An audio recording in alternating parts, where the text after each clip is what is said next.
하겠습니다. 자, 70번 의사표시 효력 발생이라고 되어 있잖아요. 여기 보시면 이렇게 상대방이 있는 의사표시의 표시자가 그 통지를 발송한 후 사망하여도 의사표시의 효력에 영향을 미치지 않는다 이렇게 되어 있죠. 여기는 지금 의사표시의 표시자죠. 통지를 발송한 후 사망했죠. 또는 제한 능력자가 됐다 이 말이죠.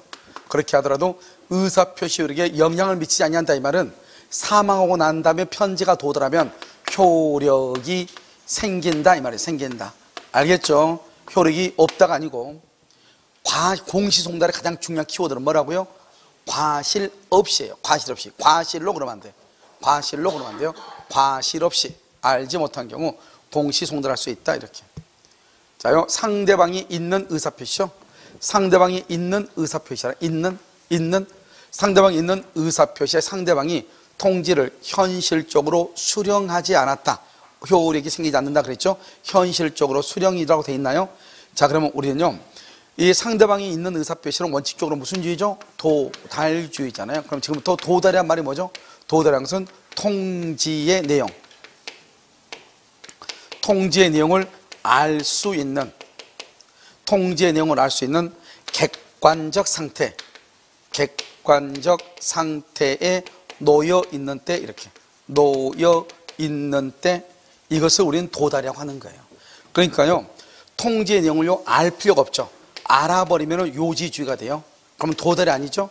알 필요가 없고요, 객관적 상태에 놓여 있으면 되죠. 그래서 이것을 현실적으로 수령할 필요가 있어요, 없어요? 현실적으로 수령할 필요가 없는 거예요. 아시겠죠? 이 두 가지요. 그래서요, 알 필요가 없고요, 현실적으로 수령할 필요가 없고, 이렇게 됐죠? 그래서 여기서 현실적으로 수령하지 않았다면 효력이 생기지 않는다. 그 말은 도달로 보지 않는다 이 말이잖아요. 그러니까 O 대 X다, X 이렇게 X. 그래서 옳은 것은 몇 번이다? 1번 기억이다 이렇게.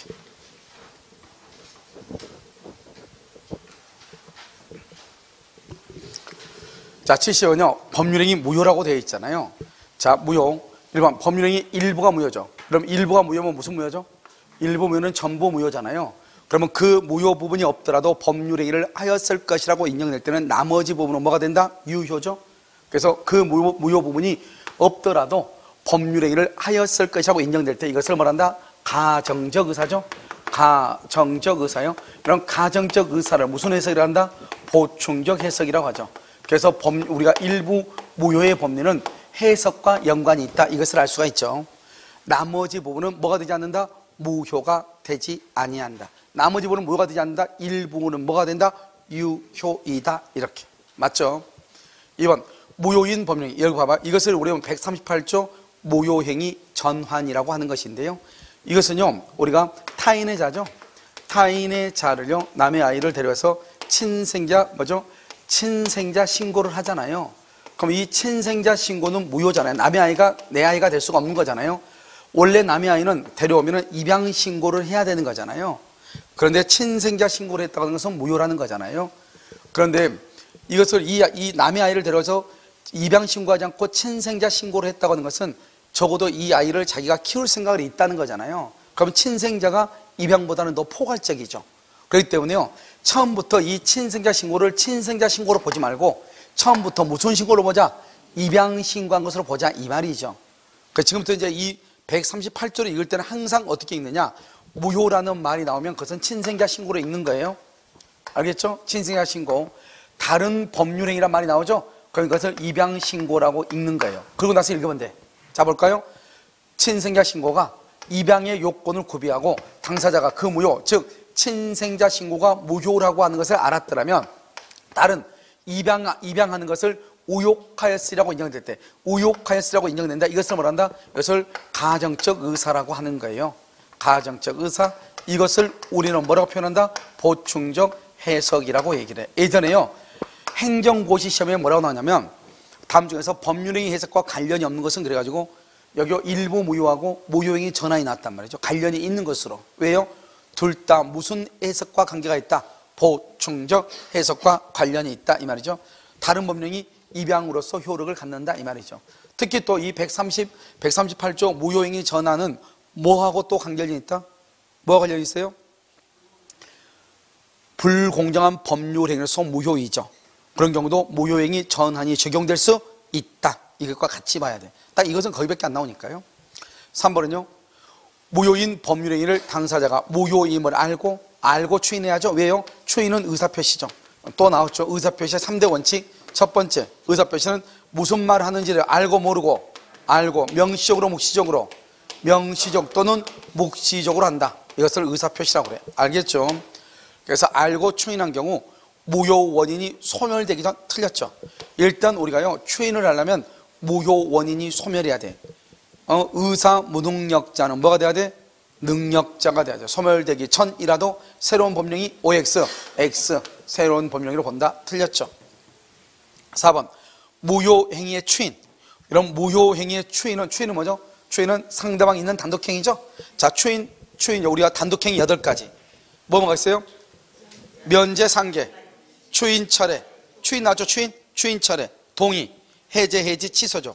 그러니까 추인은 상대방 있는 단독행위죠. 그러니까 명시적 뭐로 할 수 있다? 묵시적으로 할 수 있다. 그래서 여기 묵시적 이렇게 나오는 거예요.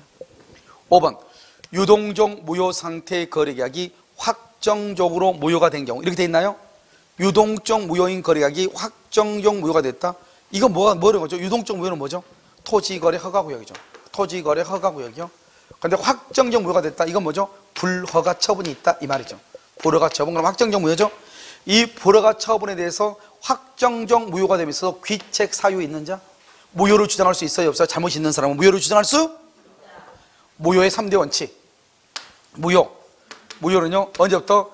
계약 성립 시, 서약 성립 당, 즉 처음부터 효력이 있어 없어? 효력이 없죠. 무효는 누구든지 무효라고 주장하죠. 잘못 있는 사람도 주장하는 거예요. 세 번째, 언제까지나 효력이 있어 없어? 없죠. 언제까지나 효력이 없어. 누구든지, 언제까지나, 누구든지니까 귀책 사유 있는 자도 무효라고 말 수 있다. 주장할 수 있다. 이렇게 귀책 사유 있는 자도 주장할 수 있다. 정답 몇 번이다? 3번. 이렇게.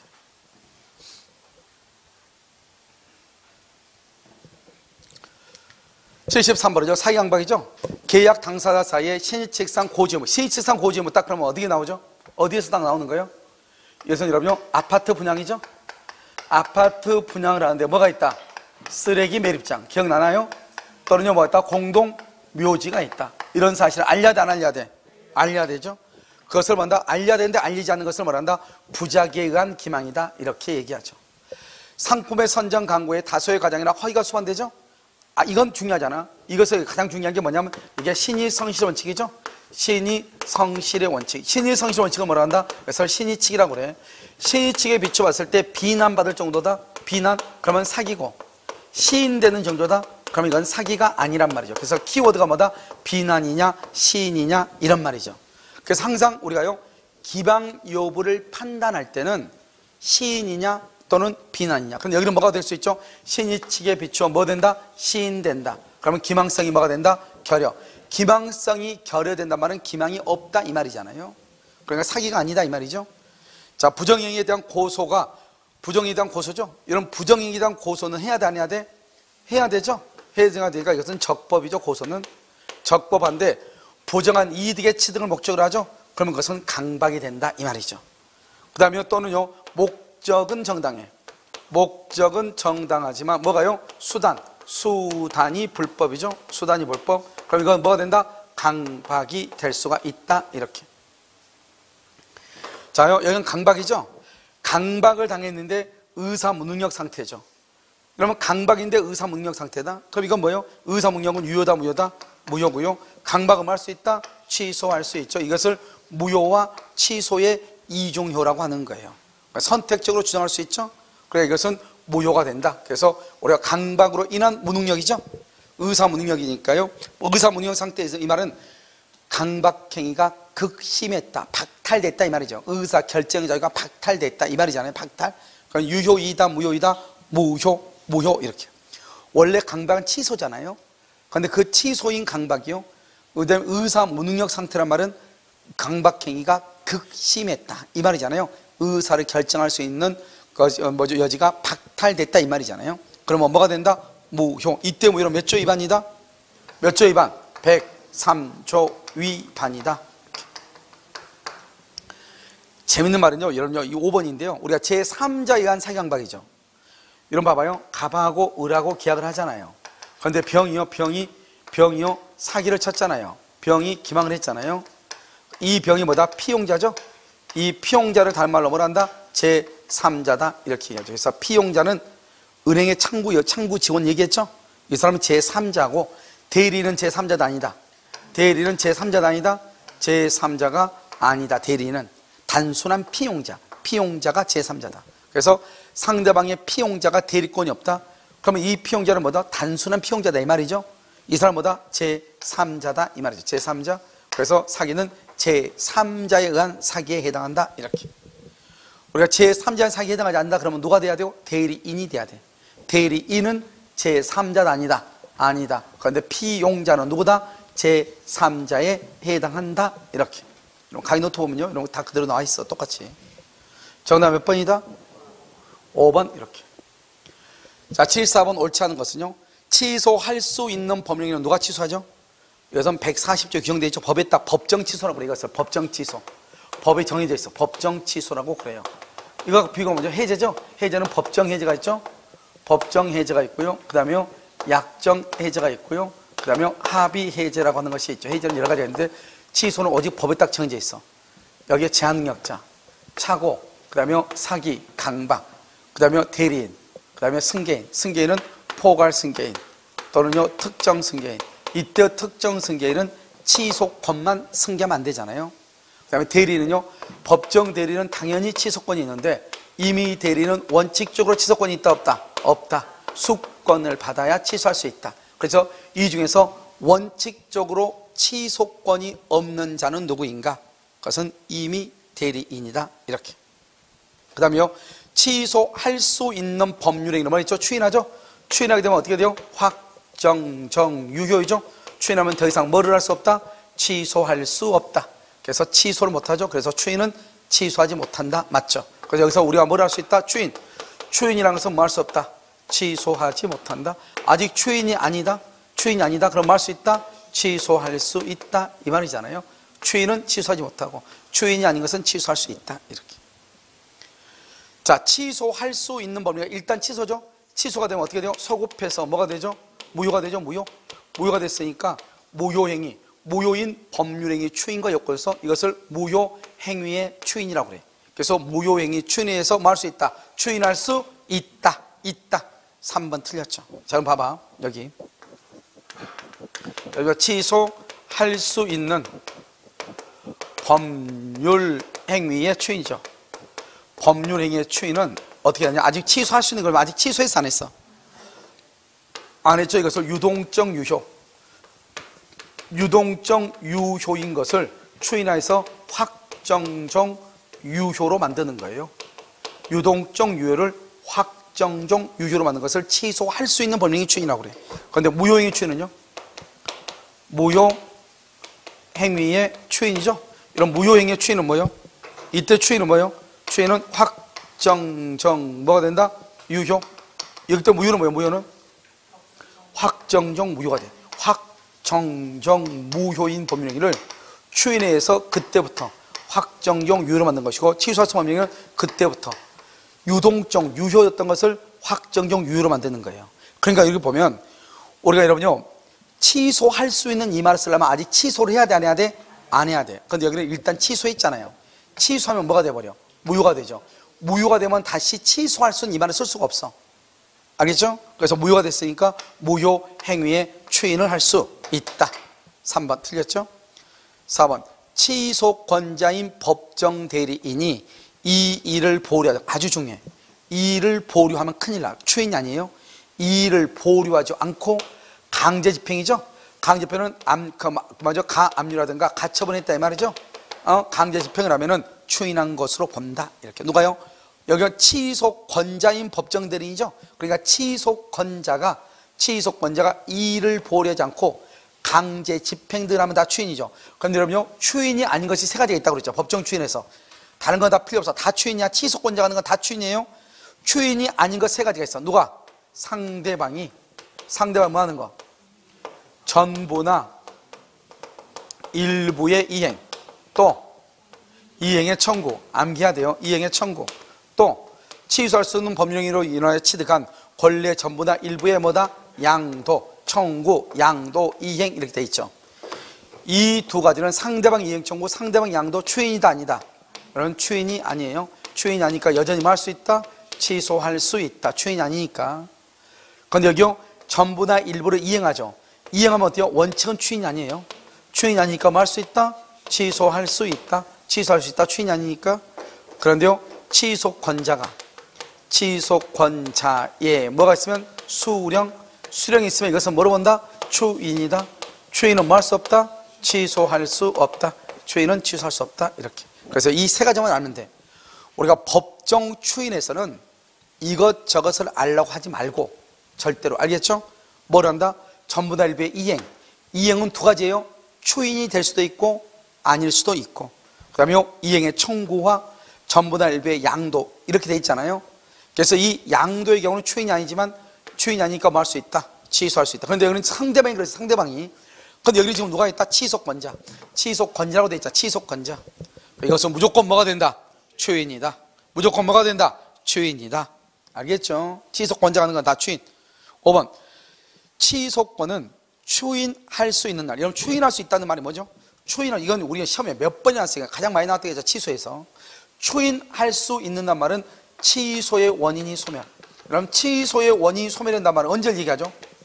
성년이 된 날로부터 몇 년? 3년. 법률행위 한 날. 계약 체결이죠. 계약을 체결한 날, 한 날로부터 몇 년? 10년. 이 두 가지 바꾸지 말라고. 알죠? 두 개 바꾸지 말라고. 안 날이냐, 한 날이냐. 이런 혹시 이번에 여러분요, 모의고사 때 나왔어, 안 나왔어? 나왔죠. 오늘도 나왔죠. 한 날하고 안 날하고. 뭐 하고요? 우리가 보면 결의 취소의 소를 할 때 집합 건물에서 한 날하고 안 날하고 어디가 더 짧아야 돼요? 안 날이 짧아야 된다고. 그러니까 6개월이라고 해야지 1년이라고 하면 안 된다고. 무슨 말인지 알겠죠? 그래서 우리가 여기서 3년, 10년이죠. 안 날은 짧고 한 날은 길단 말이죠. 그래서 추인할 수 있는 날, 추인할 수 있는 날부터 3년이죠. 취소의 원인이 소멸했다. 즉 성년이 된 날로부터 몇 년이다? 3년. 이렇게 3년. 이렇게. 저다 몇 번이에요?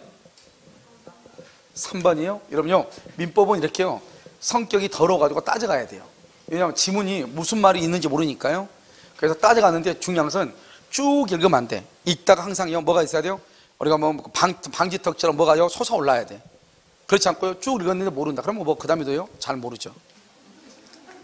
한 번 읽을 때 딱 방지턱이 떠올라야 돼. 알겠죠? 이상한데? 이게 돼야죠. 자, 의사표시 해석이죠. 의사표시가 뭐죠? 법률행위 해석이에요. 우리가 이제 이 해석을 우리가 뭐냐면, 해석은 우리가 법률행위 해석이라고 하는 것을 뭐로 본다? 그것을 사실의 영역으로 볼 것인가, 사실 문제로 볼 것인가, 법률 문제로 볼 것인가 문제죠. 다수의 경우는 법률의 문제로 보죠. 그래서 법률 문제로 보니까 뭐 할 수 있다? 상고할 수 있다. 이렇게. 자, 1심 법원이 있죠. 자, 2심 법원이 있죠. 여기 대법원이 있죠. 대법원이요, 1심과 2심을 뭐란다? 사실심이라고 하죠. 대법원을 뭐란다? 법률심이라고 얘기하는 거죠. 이 법률심을 뭐한다? 상고심이다. 이렇게 얘기하죠. 따라서 우리가요, 법률행위 해석의 문제를, 즉 의사표시 해석이 법률행위 해석이잖아요. 이 해석의 문제를 사실의 문제로 보면 상고할 수 없지만 이것을 법률의 문제로 보면 상고할 수 있다, 이 말이죠. 알겠죠? 그래서 다수의 경우는 물어본다? 법률의 문제로서 뭐 할 수 있다? 상고할 수 있다. 이렇게 봐. 강의 노트북은 다 나와 있어. 자요, 2번은요, 당사자 일방이 주장하는 계약의 내용이 상대방에게 중대한 책임을 부과하게 되는 경우는, 상대방에게 중대한 책임을 부과하는, 일방이 주장하는데 상대방이 책임이 훨씬 더 커. 그러면 완화해서 해석해야 돼? 엄격하게 해석해야 돼? 그건 뭐 이것은 말을 할 필요 없죠. 엄격하게 해석해야죠. 자, 처분 문서의 성립에 진정 인정돼? 이거 참 어려운 말이죠. 처분 문서가 뭐죠? 처분 문서. 계약서죠, 계약서. 우리가 매매계약서라든가 전세계약서 보면 전세금 1억을 줬다고 돼 있잖아요. 알겠죠? 그래서 전세금 1억이 줬다는 처분 문서의 진정함이 인정되고 그 기재 내용을 부인할 만한 반증이 없으면 법원은 문서의 문헌대로 존재를 인정해야죠. 그럼 전세 보증금 1억으로 돼 있는데, 저 사람은 보니까 얼굴 보니까 돈 없어 보이는데, 그러면 돼, 안 돼? 안 된다, 이 말이죠. 알겠죠? 자, 그 다음에 재밌는 말이죠. 4번. 여러분 4번을 보면, 여러분요, 우리가 이제 이걸 먼저 할게요. 여러분요, 유언하죠, 유언. 자식이 여러 명 있는데 큰 놈이 와가지고 나 잡아먹으려고 그래. 알겠죠? 그러니까 어떻게 해야 돼요? 애한테, 큰 놈한테 얻어맞아 죽느니 내가 죽으면 이거 너 다 가져라. 그런 게 제일 낫잖아요. 유언서를 작성했어. 공정을 했어. 공정해가지고 너 이거 다 가져. 큰 놈 다 가져. 이렇게 했단 말이죠. 재산을요. 그러고 나서 어때요? 오면서 다시 유언을 변경해도 돼. 2월 1일 유언을 쓰고 3월 1일 유언을 변경하죠. 그럼 3월 1일 유언이 유효가 돼요. 우리가요, 다시 변경했다는 뜻은 그 전에 유언이 필요가 없다는 거잖아요. 그러면 여러분요, 우리가 매매 계약을 할 때 한번 생각을 한번 해봐. 이것은 판례가 나왔는데, 이거 판례인데, 생각을 한번 해보면, 우리가요, 매매 계약을 할 때, 계약을 할 때 한 번 계약서로 끝나요? 그러면 좋죠. 매매 계약을 할 때는 2번, 3번 계약서를 바꾸는 경우가 있어. 잔금 날짜 바꾸죠. 그 다음에 또 잔금 뭐 했다고 해가지고 특약사에다 또 뭐 하나 또 집어넣죠. 그렇게 안 해요? 하죠. 그러면 3번 바꿨어. 그러면 첫 번째 것이 유효해요? 마지막 것이 유효해요? 마지막 것이 유효죠. 마지막 것이. 알겠죠? 최종적으로. 무슨 말인지 알겠죠? 여기는 근데 우열관계가 정해지지 않았죠? 그럼 먼저가 아니고 맨 나중에 작성된 계약서가 우선하죠. 우선한다 그러니까 이것은 물권법 그러면 큰일 나죠. 물권에서는 뭐죠? 등기에서 선후관계가 인정이 되잖아요. 그런데 여기서 우선한다 그러니까 어떤 학생들은요, 처음에 한 것이 1등인데 이렇게 생각할 수 있죠. 직관적으로 생각을 하면요. 그래서 뭐가 우선한다? 맨 마지막 것이 우선한다기보다는 맨 마지막 것이 계약서로서 인정된다, 이런 뜻이죠. 알겠죠? 5번 쌍방 당사자 모두 쌍방이 모두 A 토지를 계약의 목적으로 삼았다. 의사일치죠. 그런데 무슨 토지를 했다? B 토지. 계약은 무슨 토지에 대해서 성립한다? A 토지. 이것을 뭐라 한다? 오표시 무해의 원칙이다. 이렇게 얘기하는 것이죠. 정답 몇 번? 4번. 이렇게. 자, 76번 상대방과 통정하죠. 통정한 의사표시는 봐봐, 여기 언제나, 이 말이에요. 언제나 무효가 돼요. 우리가 언제나 이런 말 쓰면 안 되잖아요. 그런데 통정의 표시는 언제나 무효예요. 그런데 재밌는 말이네요. 누구든지 그 무효를 주장할 수 있다고 되어 있네요. 맞아요? 상대방과 통정한 의사표시는 무효이고 누구든지 주장한다. 왜요? 무효는 원칙적으로 누가 주장한다? 누구든지 주장할 수 있죠. 자, 그러면요, 통정한 허위의 의사표시가 무효죠. 이 무효는 위법하기 때문에 무효이다. OX. 통정한 허위의 의사표시가 무효잖아요. 위법함으로 무효이다. OX.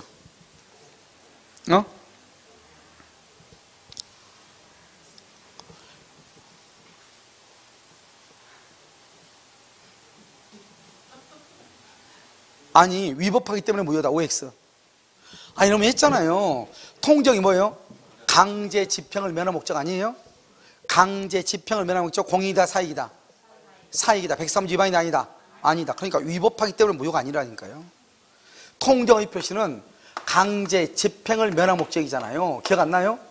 강제 집행을 면할 목적으로 허위의 근저당권을 설정을 했다. 허위의 근저당권. 알겠죠? 유튜브 보니까 허위의 근저당권을 설정했으니까 괜찮다고 그러더라고요. 나쁜 놈이지 뭐 괜찮아요. 아니 그렇잖아요. 아니 어떻게 이게 같이 이게 그러니까 왜 이게 그런지 모르고 그냥 103조 위반이 아니라 가니까 이 사람은 괜찮은 걸로 생각을 하더라고요. 아니 그건 무효잖아요. 허위로 했으니까 무효죠. 단지 그것이 103조 위반이 아니냐, 이게 문제죠. 강제 집행을 면한 목적으로 허위의 근저당권을 설정하면 그건 무효인데 103조와 관계없이 무효다 이 말이죠. 한번 볼까요?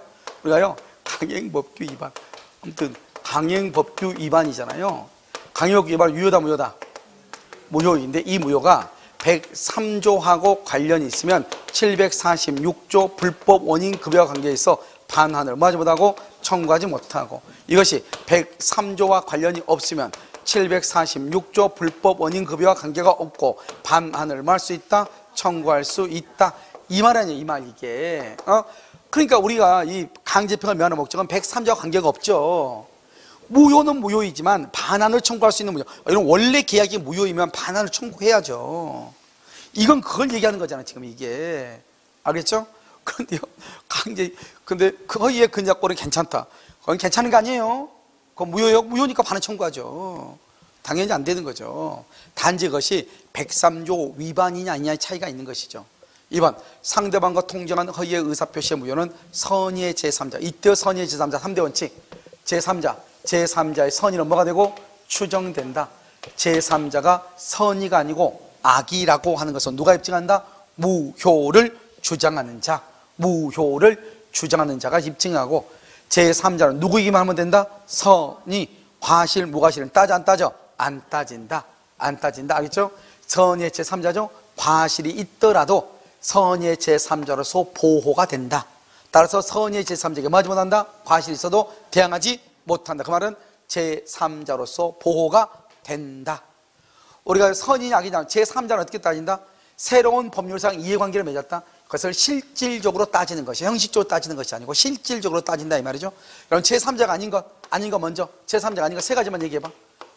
뭐가 있다? 상속인 안 되죠? 또 수익자 안 되죠? 또 지위를 승계한 자, 지위를 이전받은 자 안 되죠. 그럼 이제 최근에 이제 나왔던 것을 보면 채권의 가장양도에서 채권의 가장 몇 번이죠?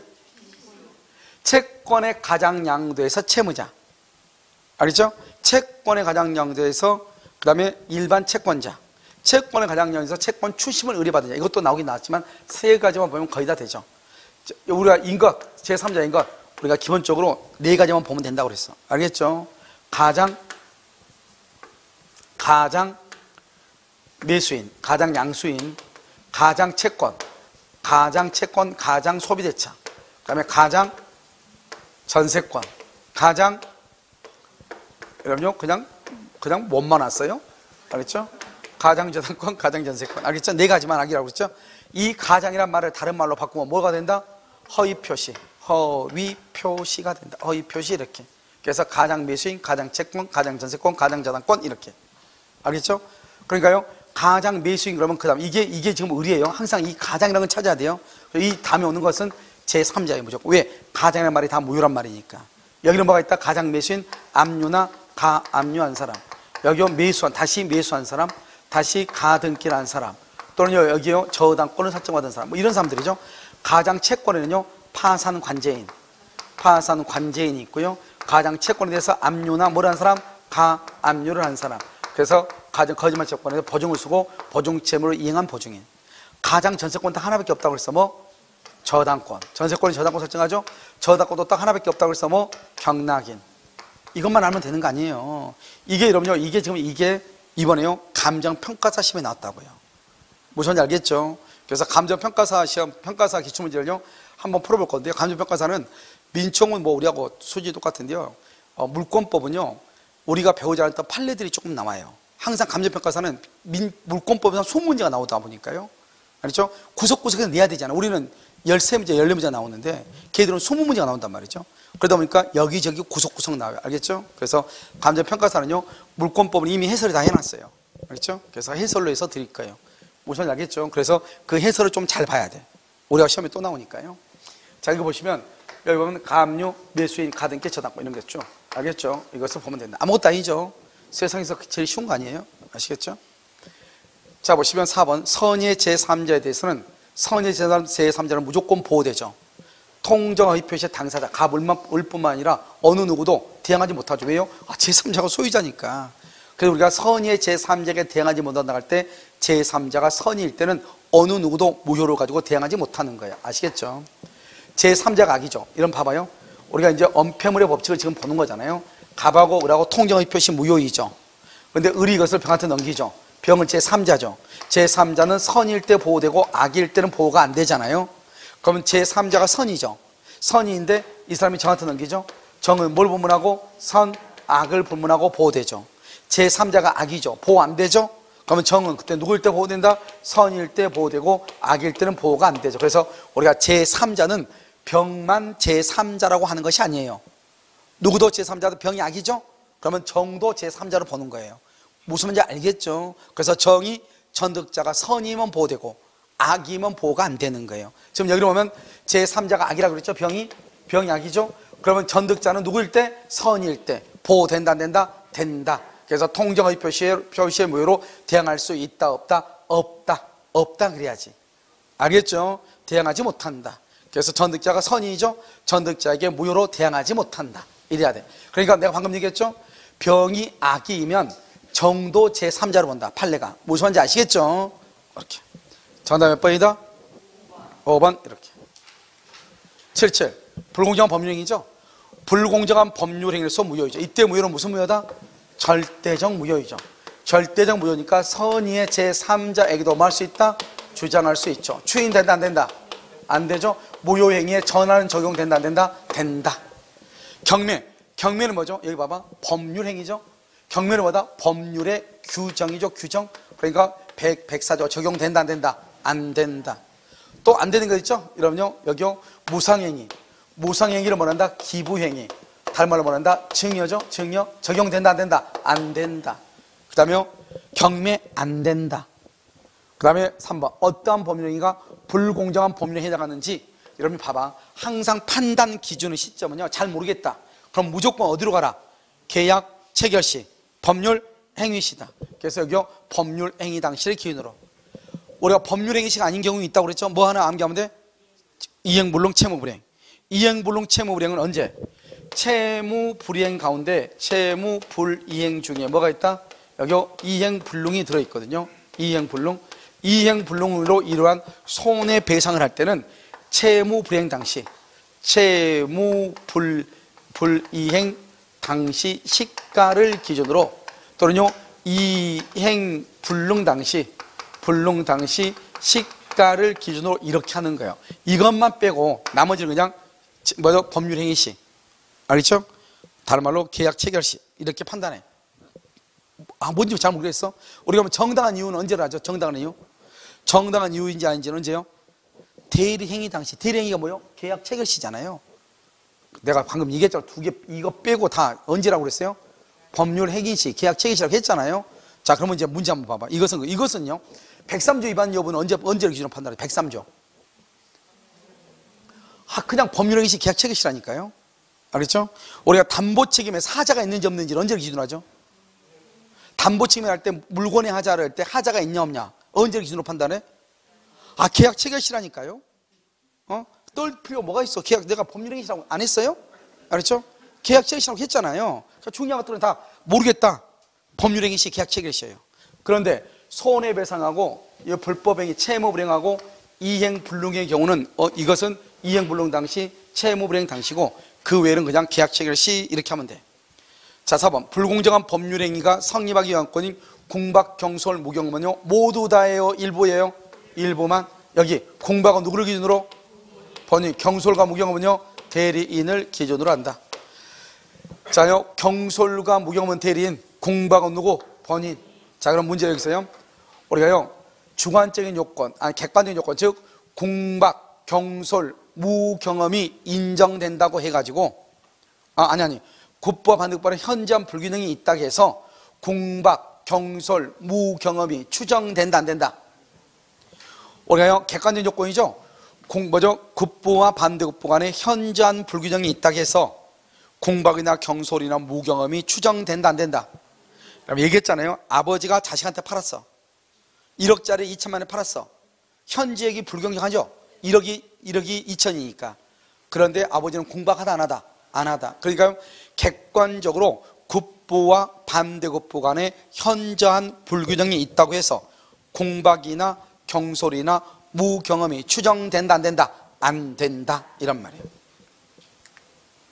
78번 옳지 않은 것은 1번, 계약 당사자들이 착오를 이유로 한 취소권. 여러분 착오를 이유로 취소권을 배제하는 특약이죠. 특약하면 취소할 수 있다 없다? 없다. 무슨 규정?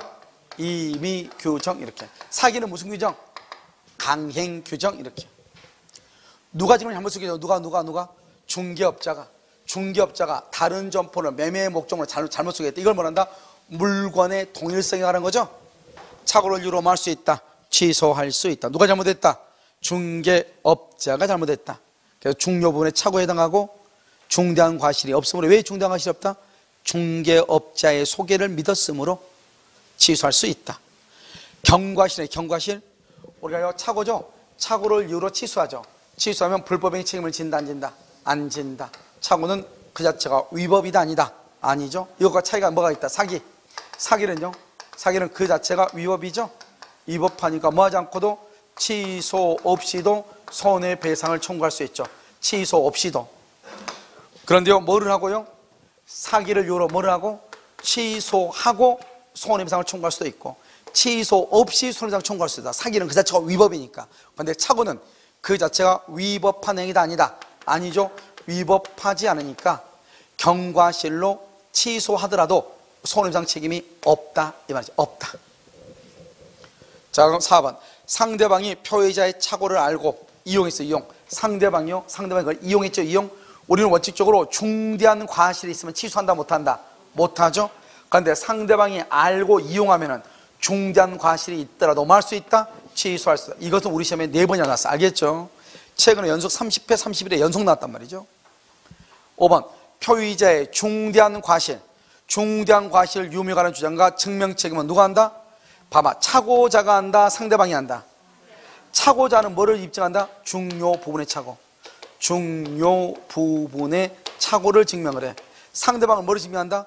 너는 중대한 과실 여부, 중대한 과실 여부를 증명을 하는 거예요. 상대방은 취소를 하게 한다, 못하게 한다? 못하게 한다. 표의자에게 중대한 과실이 있으면 취소할 수 있어요, 없어요? 없죠. 그러니까 취소를 못하게 하려면 어떻게 해야 돼요?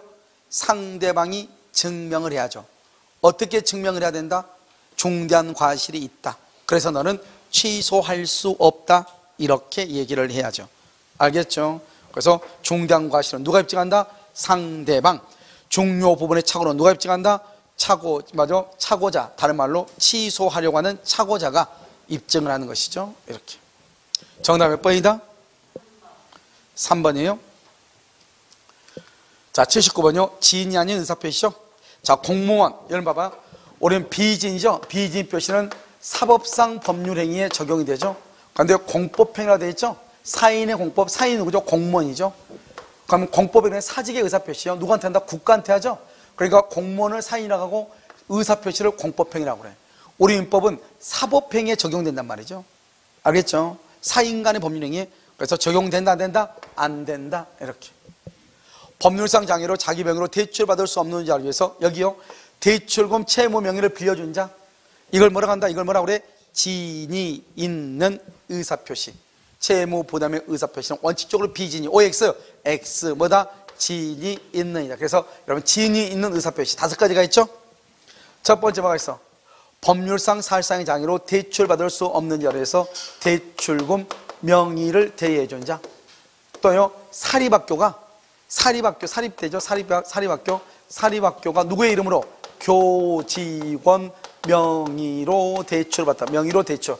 이렇게 됐죠? 그 다음에 강박에 의해서 뭐 하기로 하고? 증여하기로 하고 당시의 상황에서는 그렇게 하는 것이 최선이라고 뭐랬다? 판단.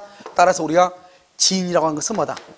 진이는 진정으로 바라는 것이다. OX 진정으로 바라는 것이 아니고, 진이라는 것은 어떠한 의사를 표시하고자 하는 표의자의 뭐를 얘기한다? 생각을 얘기한다. 증여를 하기로 했다. 최선이라고 판단했다. 이것을 생각이다. 이렇게 해야죠. 그 다음에 마지막으로 뭐가 있다? 자유로 스스로 근로자가 사직서를 냈다. 스스로 진이 있는 이죠. 이 5가지는 암기해야 돼. 알겠죠? 강박에 의하여서나마 증여를 하기로 하고, 당시의 상황에서는 최선이라고 판단하고, 사립학교가 교직원들의 명의로 대출을 받았다. 그 다음에 뭐다? 대출금 명의를 대여했다. 여기는 지금 대출금 명의를 빌려준 자죠. 진이다, 비진이다, 진이 있는이다. 진이 있는 2번 틀렸죠. 3번 비진이 표시가 무효이죠. 무효는 누구에게 대응하지 못한다? 선의의 제3자에게 대응하지 못하죠. 이것을 무슨 무효로 한다? 상대적 무효죠.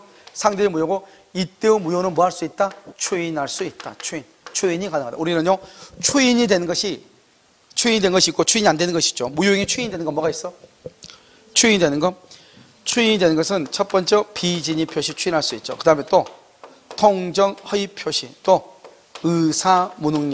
의사무능력자, 또 착오 사기 강박에 의해서 취소된 경우, 취소되면 뭐가 되죠? 무효이죠. 이런 경우는 추인할 수가 있죠. 자, 무효행위 추인이 안 되는 것 3가지. 뭐가 있다? 103조 또 104조 또 강행법규 위반. 103조 104조 강행법규 위반.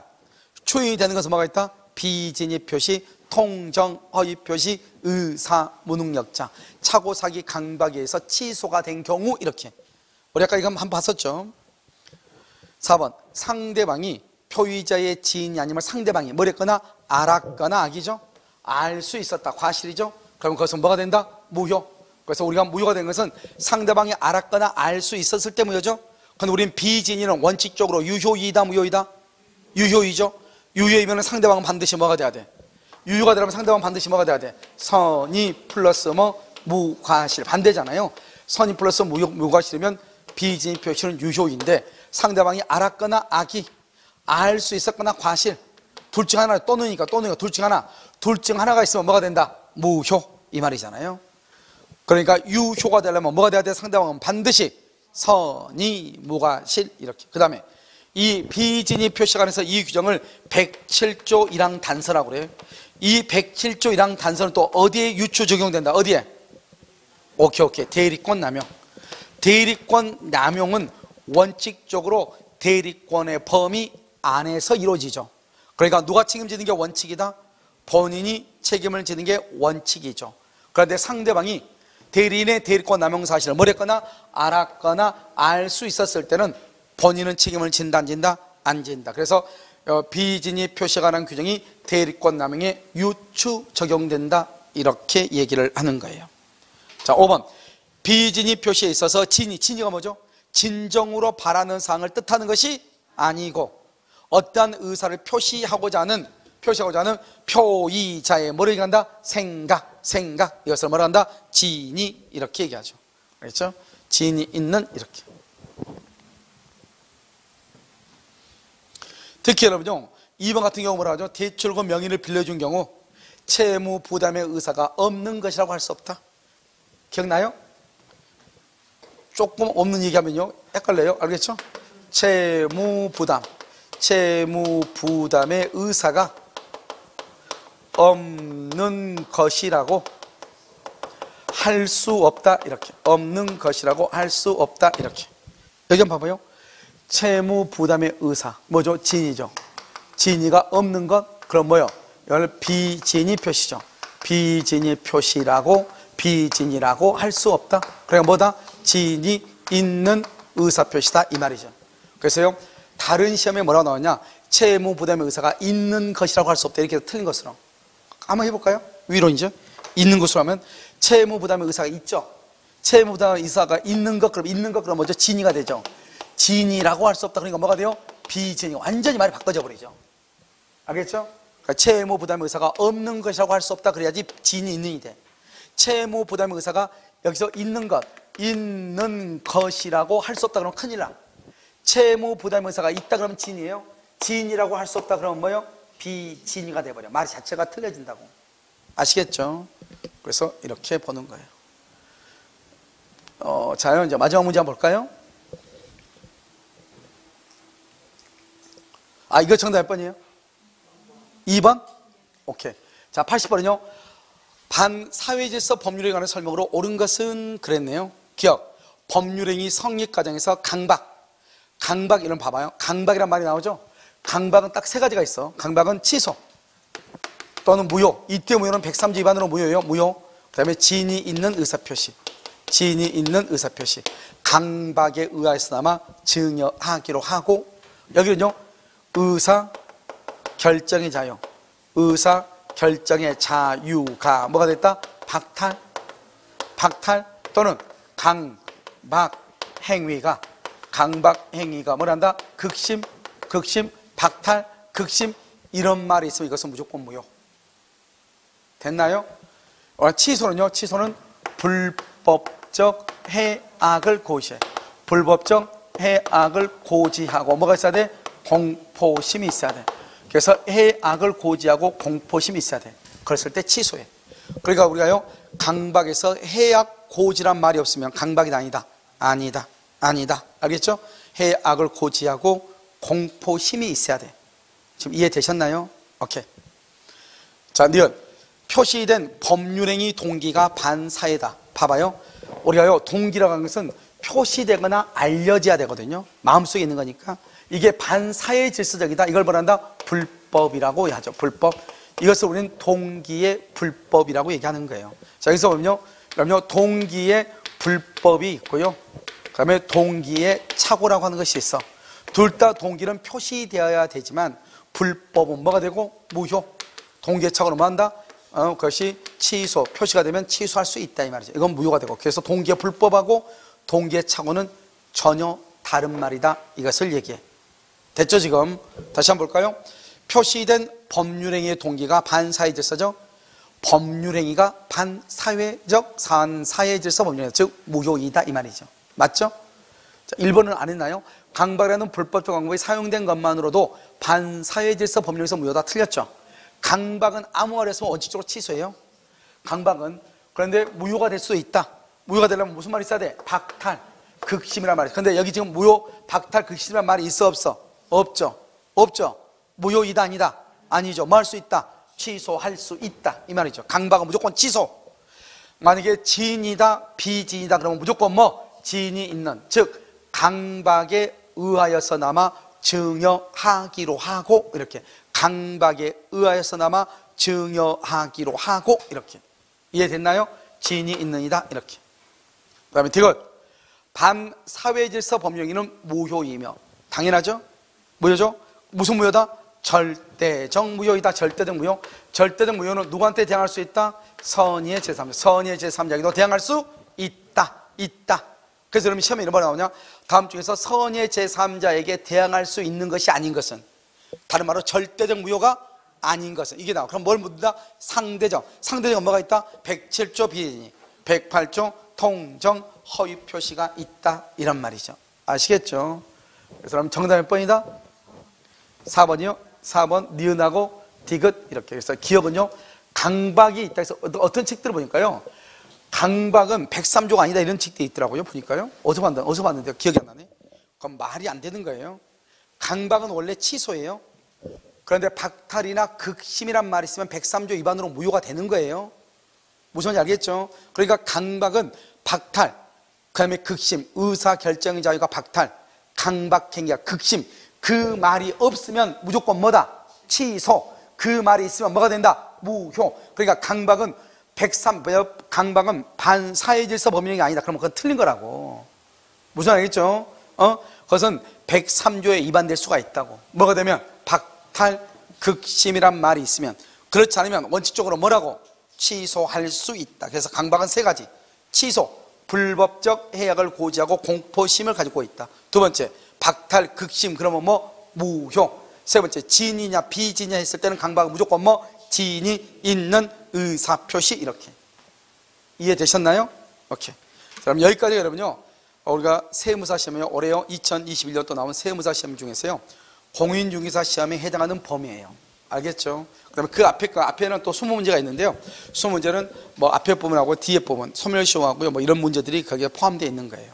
그래서 문제를 수준을 한번 보시면요, 문제를 수준을 한번 보시면 문제가요 그렇게 뭐 쉬웠거나 그럼 뭐 너무 쉽다 이것도 아니고 너무 어렵다 이것도 아니죠. 알겠죠? 그래서 문제가요 어떻게 해야 돼요? 여러분들이 보니까 지문 한번 딱 봐봐. 보면 예전에는요, 뭐 우리가 한 7, 8년 전에는 있잖아요, 두 문자를 따가지고 하는 것이 민법이 이렇게 통했단 말이죠. 뭐 나오면 뭐 이런 것이요. 지금 이런 문제를 보면 알겠지만 세무사 시험은 우리보다 수준이 더 낮거든요. 세무사 시험도요 이런 정도예요. 그러니까 뭐죠? 우리가 말을요 앞뒤로 약간씩 변형해서 만들잖아요. 그러니까 여러분들이 두 문자를 따가지고 공부를 하게 되면 나중에 큰 낭패를 보게 될 거예요. 알겠죠? 그러니까 공부를 어떻게 해야 돼요? 여러분 보면, 근데 여기에 나와 있는 것 중에서 지문이요 2개인가 3개인가를 빼고는 우리 공인중개사 기출문제 있죠? 기출문제, 지문제에 다 나와 있는 것들이에요. 아시겠죠? 우리 천재 지금 이런 보고 있죠? 기출지문 천재? 그 천재 안에요 100% 다 나와 있어요. 2개인가 지금 보니까 2개인가 빼고요, 2개인가 3개인가 빼고요, 2개 같긴 한데 그거 빼고는요 모든 지문이 다 그 안에 들어가 있어요. 그러니까 여러분들이요 그걸 보시면 돼요. 무슨 말인지 아시겠죠? 그리고 강의 노트, 그림 노트 보시면 돼요. 그림 노트 하고요, 여러분 기초 천재 보시면 뭐 여러분들이 시험에 합격한 데는 100% 지장이 없어, 고득점으로. 아시겠죠? 자, 오늘 강의는 여기까지 하고요, 내일은요 이런 그 모의고사 봤던 거 있죠, 5월달에 그 모의고사 본 것을 해설을 하고요, 다음 주 월요일이나 봐가지고 월요일 날 봐가지고 여러분요 그 오늘 모의고사 본 거 있잖아요, 그래서 월요일에요 해설을 하도록 그렇게 하겠습니다. 무슨 알겠죠? 다시 정리하는 거예요. 내일 뭘 한다? 모의고사 해설이요. 알겠죠? 그 다음에 뭘 한다고 했죠? 월요일 날? 오늘 본 거 월요일 날. 그 다음에 지난주 뭐 토요일 날이요. 마지막 5월달, 5월달 모의고사 본 거 내일. 알았죠? 이렇게 하도록 하겠습니다. 아시겠죠? 화요일 날은 강의를 좀 더 해야 될 것 같아요. 진도가 너무 안 나가가지고요. 강의를 좀 더 하고 모의고사를 보든지 그렇게 해야 될 것 같아요. 됐죠? 자, 오늘 강의는요, 여기까지 하도록 하겠습니다.